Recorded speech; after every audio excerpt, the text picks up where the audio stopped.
Saya ingin melanjutkan pembahasan dari video sebelumnya. Mazhab berarti mengikuti pendapat ahli hukum Islam. Bermazhab juga dapat diartikan sebagai bertaklid kepada imam mazhab atau ulama pengikut mazhab dalam bidang hukum. Ada beberapa pendapat ulama ahli fikih yang berbeda dalam mendefinisikan mazhab. Demikian dapat disimpulkan bahwa yang dimaksud dengan mazhab menurut istilah meliputi dua pengertian.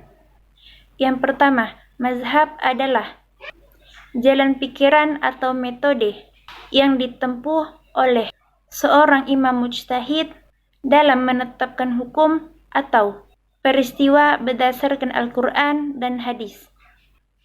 Yang kedua, mazhab adalah fatwa atau pendapat seorang imam mujtahid tentang hukum suatu peristiwa yang diambil dari Al-Quran dan hadis.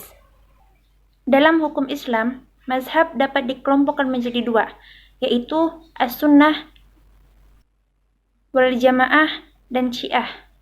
Dan ahlus sunnah wal jamaah ada dua aliran, yaitu al-hadis dan al-ra'i.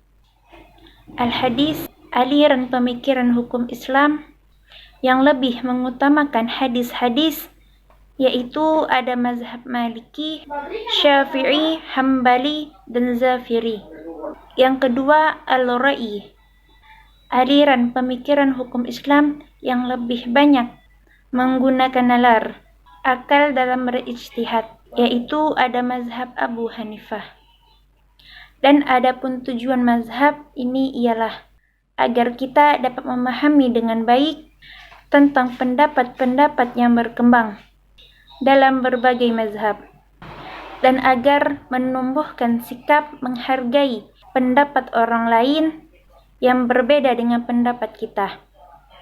Mazhab berperan di dalam Islam sebagai ijtihad untuk memecahkan masalah yang banyak muncul di tengah umat manusia. Ada beberapa aliran dalam hukum Islam yang mengambil ijtihadnya dengan cara berbeda, yaitu mazhab Hanifah atau mazhab Hanafi. Imam Abu Hanifah mengajak kebebasan dalam berfikir dan memecahkan masalah-masalah baru yang belum terdapat dalam Al-Quran dan hadis.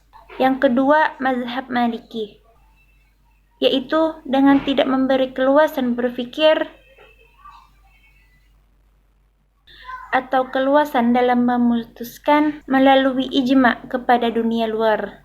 Yang ketiga, mazhab Syafi'i, mempunyai pemikiran yang konvergensi ra'yi antara ra'yi dan hadis.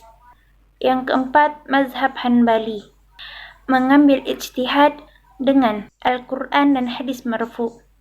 Fatwa sahabat mengambil hadis mursal dan do'if jika tidak ada dalil yang menghalangi.